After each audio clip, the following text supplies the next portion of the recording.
Le mouvement de libération du Congo a un nouveau président fédéral à la circonscription de la Tchangou. Richard Bakizolele a été installé en présence du secrétaire général de ces partis. La cérémonie de sa présentation a eu lieu hier samedi à l'hôtel Kinshasa. 7 mai, journée mondiale des enfants orphelins, la fondation Calixte Mounana, qui encadre les personnes vulnérables, a organisé à Kipushi au Katanga une manifestation à l'honneur des enfants victimes du VIH-Sida. Antena, le journal, Sylvie Fortuné Mboula.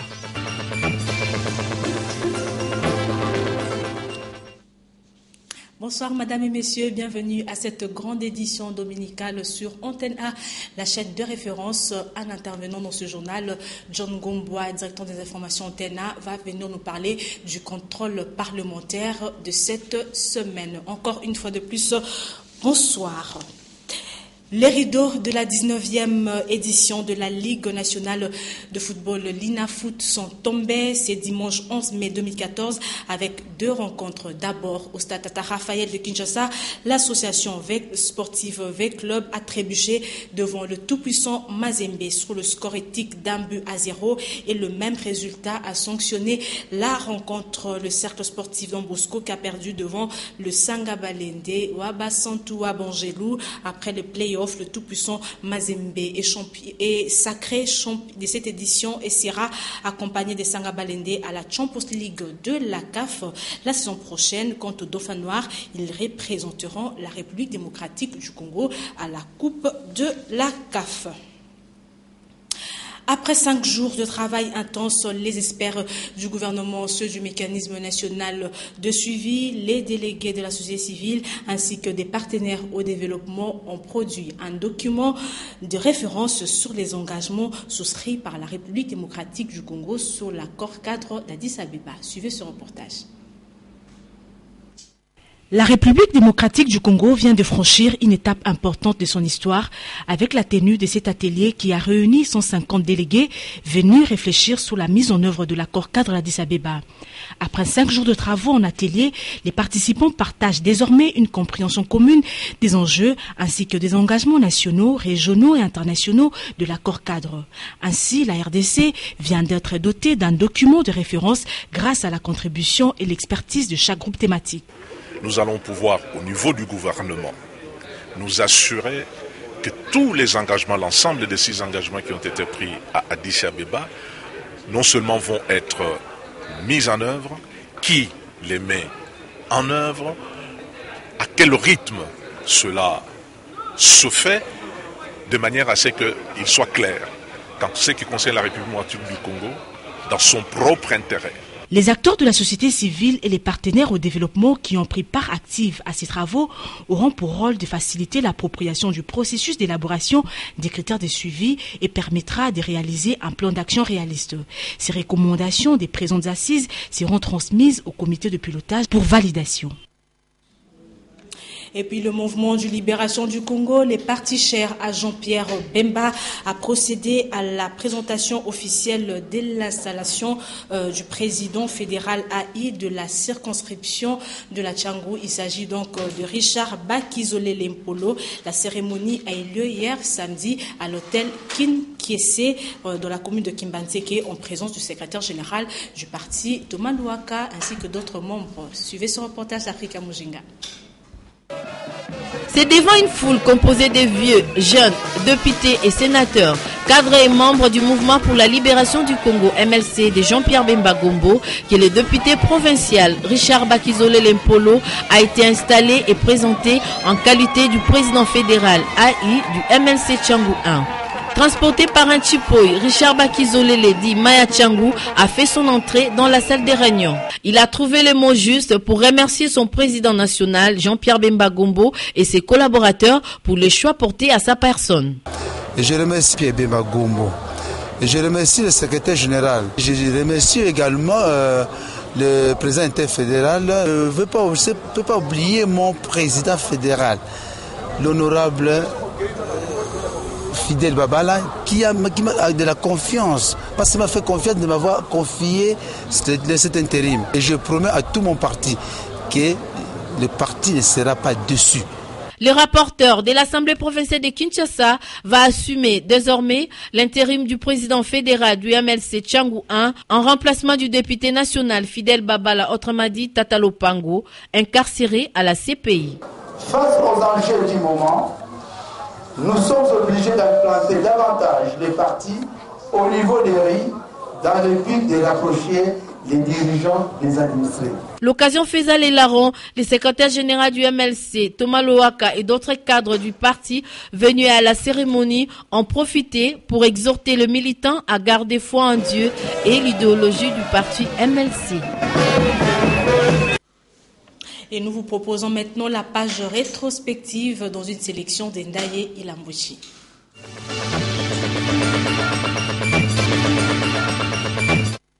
6 jours ont suffi aux 35 participants, dont 10 pharmaciens inspecteurs provinciaux, 13 cadres du nouveau central, 10 représentants des partenaires de mise en œuvre des programmes de planification familiale et 2 facilitateurs de l'institution américaine pour réfléchir sur la quantification des produits de la santé et de la reproduction en République démocratique du Congo. Il était question, au cours de cet atelier, de chercher à améliorer les niveaux de connaissances et de compréhension des participants en vue de trouver des solutions aux ruptures des stocks des 10 produits. La directrice du Programme national de santé de la reproduction a dans son mot confirmé que les objectifs ont été atteints. Et parmi les recommandations de l'atelier figure la mise sur pied d'un mécanisme de suivi des stocks pour la maîtrise des consommations des produits de planification familiale. Je crois que ça a été, tout le monde a beaucoup travaillé, nous avons eu dans la salle tous les acteurs principaux qui appuient le programme de PF. C'était vraiment une très bonne occasion pour avoir une vue globale sur les contributions de un et chacun dans le programme de planification familiale dans ce pays. Nous sommes satisfaits des enseignements reçus. Entre autres recommandations, nous avons proposé à ce que le programme puisse faire un état des lieux des différentes provinces tout en tenant compte des difficultés de chaque province. Les participants se sont dit satisfaits de la qualité des travaux. Ils ont estimé que de bonnes stratégies ont été trouvées pour ne pas connaître les problèmes de rupture des stocks de ces produits, surtout dans le Congo profond. Mongoulou Tapangane Polycarpe, auteur de la question orale, a dit n'avoir ouvert qu'un seul tiroir dans ses dossiers de logement interdit des fonds de l'État dans une banque privée, Access Bank. À ses préoccupations, le ministre a répondu disant qu'il a pris bonne note des remarques formulées. Il est évident que l'honorable sénateur dispose d'un certain nombre de pièces qui ne sont pas à la disposition du ministère. Nous allons évidemment les examiner puisque ceci vient d'être dit. Et il n'y a rien de particulier, c'est normal. Nous sommes dans une procédure de contrôle parlementaire et la représentation nationale exerce entièrement et pleinement les droits de contrôle. L'initiateur de la question orale croit aussi aux réponses du ministre délégué de Finances, mais pour lui, cette affaire d'Access Bank et de l'arbre qui cache la forêt. Access Bank. Il me paraît donc utile de fouiller le contenu d'autres tiroirs correspondant aux autres banques qui abritent les comptes du ministère dont la gestion devrait être passée au peigne fin. Les conclusions de ce travail permettront à l'Auguste Assemblée d'affirmer ou d'affiner plutôt les recommandations qui devront parachever la procédure commencée par la question orale avec débat transformée en une interpellation ensuite. À la lumière des conclusions, le sénateur Mongoulou a sollicité et obtenu de la plénière qu'une commission d'enquête s'attelle à faire éclater la vérité. Ils sont comme deux poissons dans l'eau, le conducteur de véhicules du transport routier en règle avec le contrôle technique. Après d'être soumis à cet exercice, ils estiment qu'ils peuvent désormais rouler tranquille sans craindre les agents de l'ordre. On déjà contrôle technique, tout va vérifier. J'ai déjà effectué le contrôle technique comme a demandé le gouverneur de la ville. Pour les autres taximens, je leur demande de passer au contrôle pour respecter la demande du gouverneur. D'autres, en dépit de contrôles techniques effectués en bonne et due forme, ne se sont pas encore conformés aux exigences de l'hôtel des villes sur le couleur que doivent avoir les véhicules servant de transport en commun. Chacun y va à sa manière.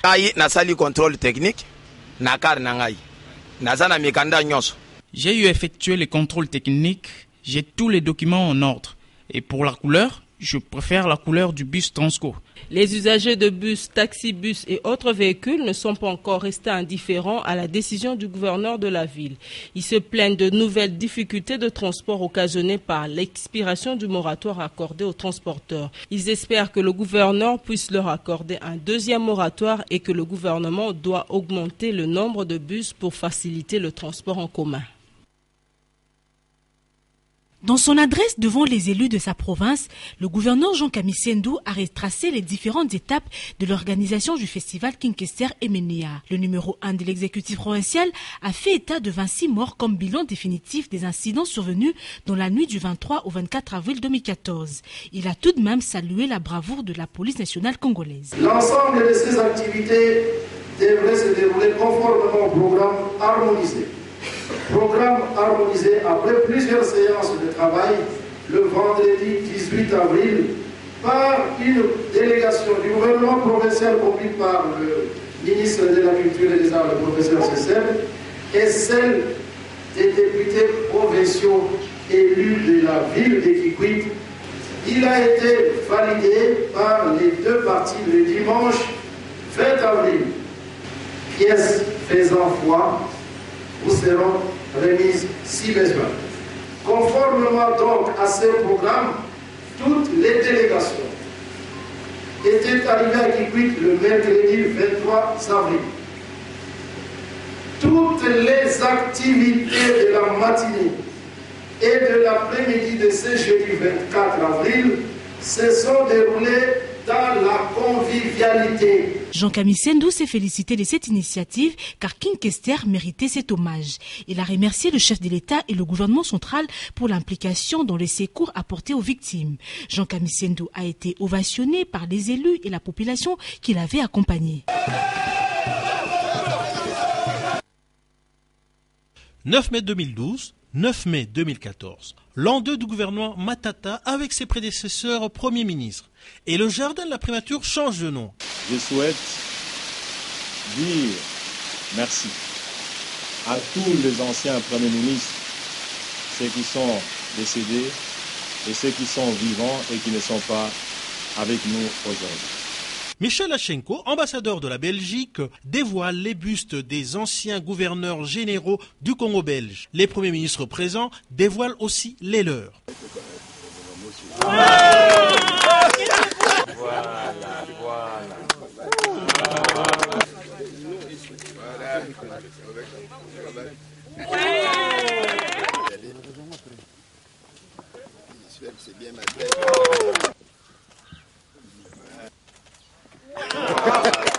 Les membres de famille des premiers ministres empêchés ou décédés dévoilent également leur buste.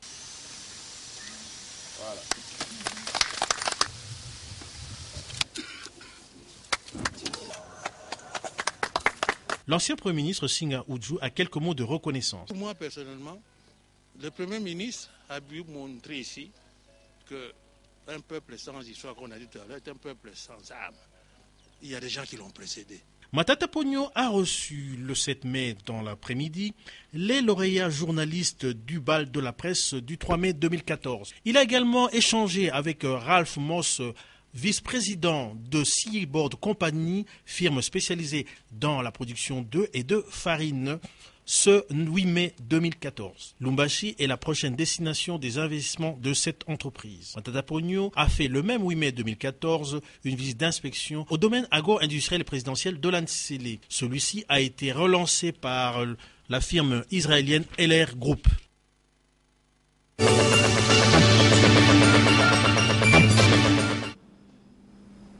Expulsion des Brazzaville, changement de la constitution au Congo d'en face. Mimi Madingu, ancien ministre et député du Congo-Brazzaville, a évoqué ces différents sujets avec John Gombois. Suivez.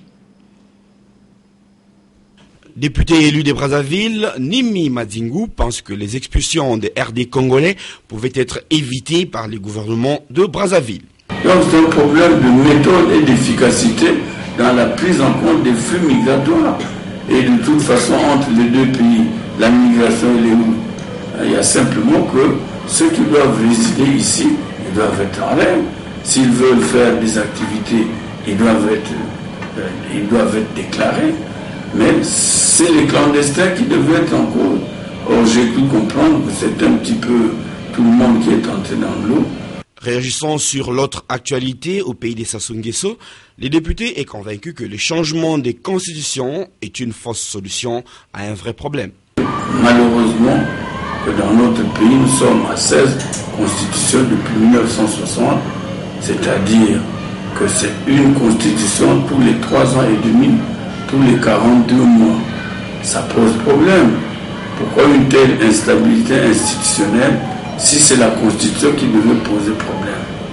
Ce n'est pas la Constitution qui est en cause, c'est le non-respect de la règle. Si on change aussi fréquemment de Constitution, c'est parce qu'on veut l'habiller en fonction de celui qui est au pouvoir.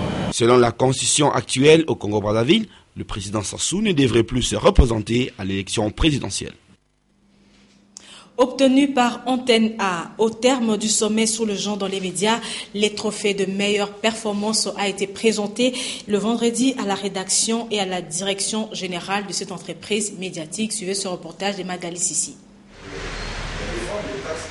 Conseil de rédaction spécial, vendredi 9 mai à Antenne A. Les journalistes et les stagiaires de cette télévision ont pu voir directement le trophée leur décerné la veille par l'Union congolaise des femmes des médias, UCOFEM et Genderlinks, une plateforme de promotion du genre dans les médias.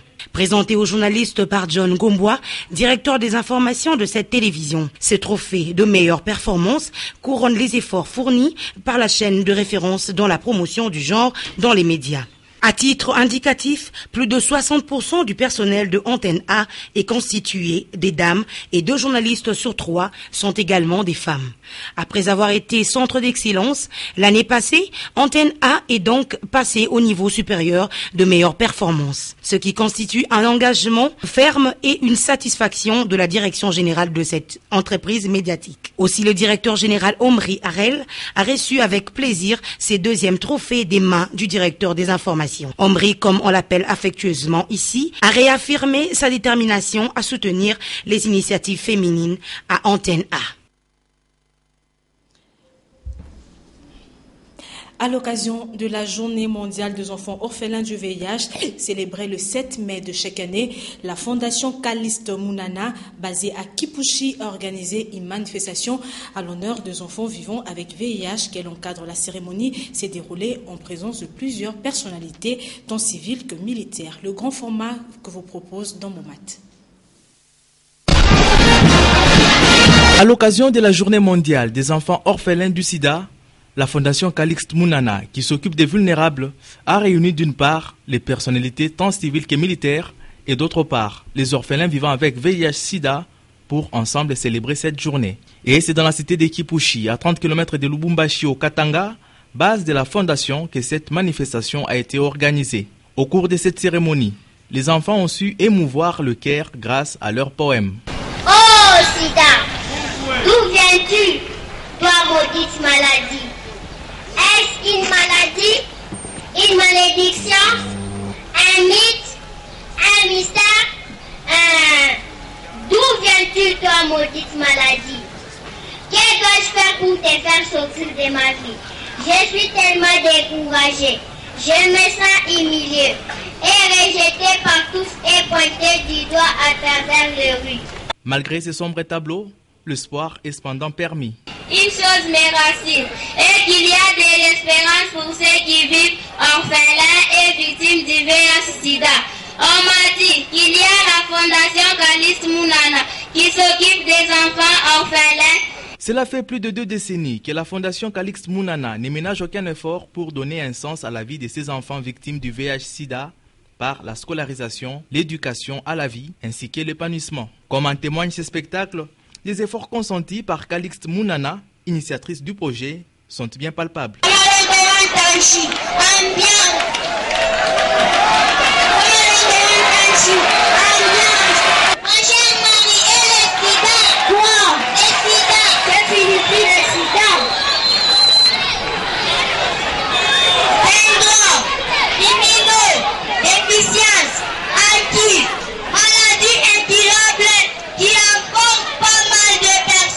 Comment échapper à ces fléaux? C'est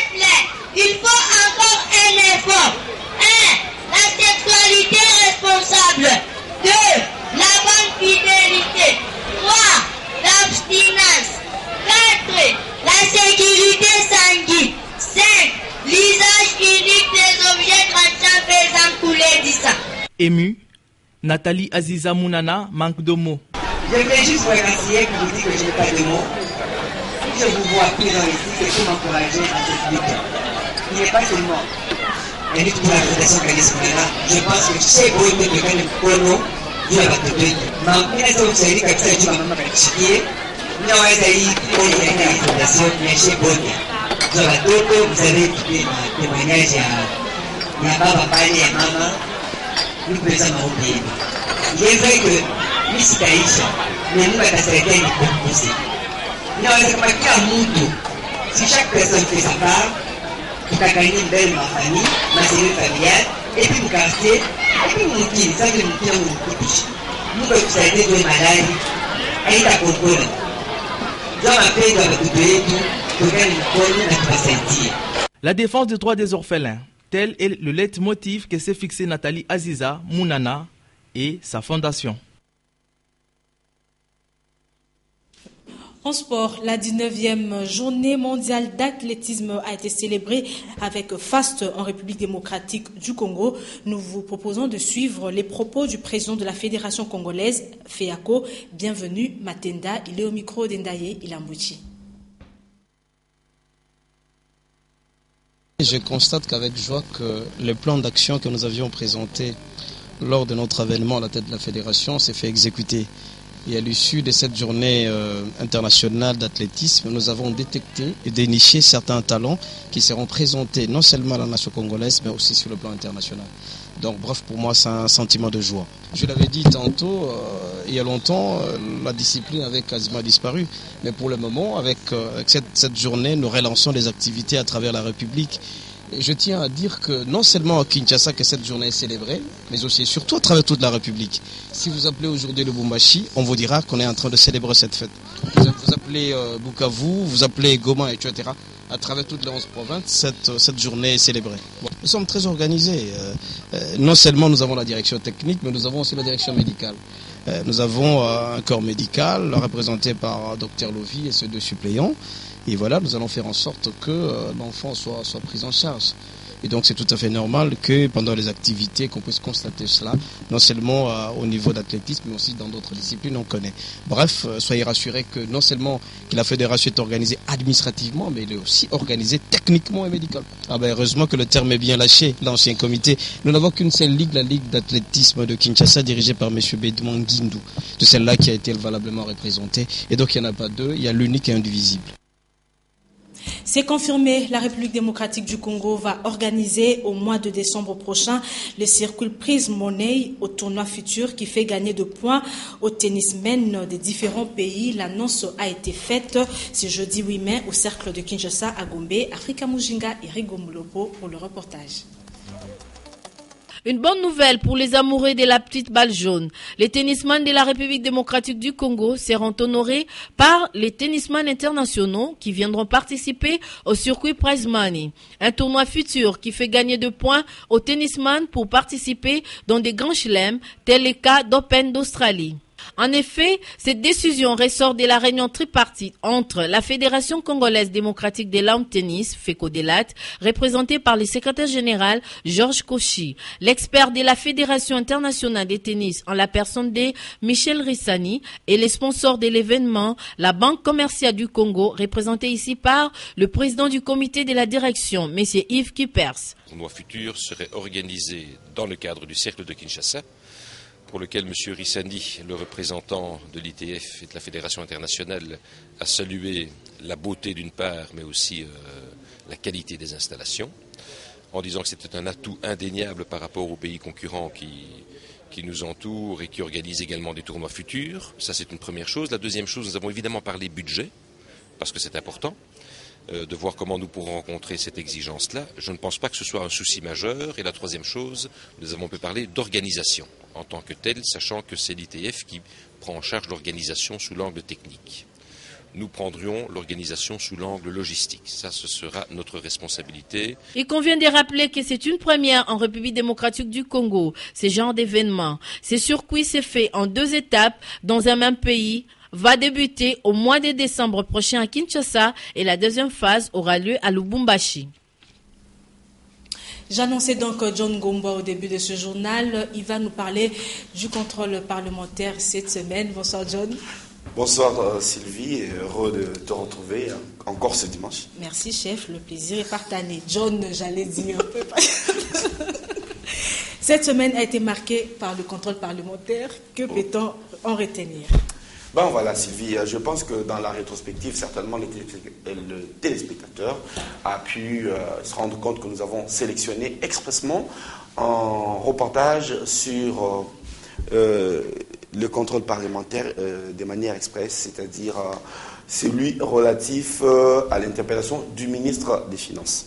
Je crois que ces contrôles ou cette série de contrôles parlementaires redonnent de la crédibilité à l'hémicycle et finalement, je crois que ceux qui suivent de près les débats, ils se rendent compte que le député et sénateurs ont évolué dans l'expertise et c'est les cas du sénateur Mongulu Tapangane, lui-même ancien procureur général, qui a fait état d'une maîtrise insoupçonnée des questions et des procédures financières, Sylvie. Que dire dans le cas du ministre des Finances, Patrice Kitebi? Oui, justement, c'est lui qui était devant le Sénat. Le jour où le ministre est venu pour donner sa réponse, le ministre était, je peux dire, au fait de son savoir. Et il a dû se retenir parce qu'il voulait faire une petite leçon aux sénateurs pour leur faire voir que, bon, à la fin, c'était lui qui maîtrisait mieux les rouages du système financier national.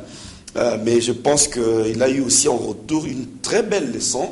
On pourrait dire que le ministre était même impressionné par les informations du sénateur Mongulu. Fort impressionné, en tout cas il a reconnu. Il ne doit pas avoir oublié cette journée-là, parce qu'il s'est rendu compte que ces gens, ce n'est pas des va-nu-pieds. Ce n'est pas des gens qui sont venus peut-être pour passer le temps et puis se mettre de l'argent dans la poche. C'est des gens qui mettent leur temps à pouvoir préparer les dossiers. Et bon, moi je voudrais que les cas du sénateur Mongulu Tapangane soient plutôt imités par d'autres élus qui doivent se faire respecter. Mais John, c'est quoi cette histoire de l'argent du pouvoir public dans des banques privées? On ne comprend pas grand-chose. Oui, justement, c'était tout ça. Et l'argumentaire du ministre, il a voulu démontrer que, effectivement, des gouvernements utilisent les banques commerciales pour accélérer les procédures de décaissement. C'est peut-être vrai. Mais il y avait tout autour un cafouillage entretenu en termes de dividendes qui revenaient. En fait, l'argent public, les bénéfices de l'argent public revenaient à des particuliers.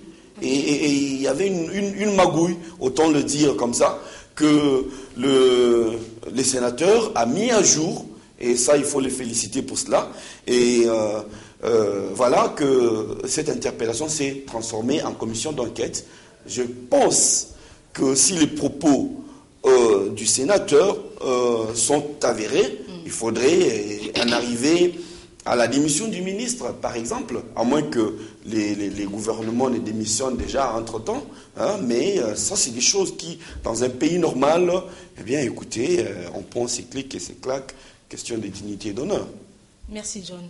Oui, je voudrais terminer, Sylvie, même si tu ne m'as pas donné la parole, par souhaiter... Je vous en prie, allez-y. Par souhaiter bonne fête à ma mère. C'est la fête des mères aujourd'hui, Sylvie. Ok, la fête des mères. Oui, ma mère. Je suis exceptionnellement avec ma mère, avec moi chez moi.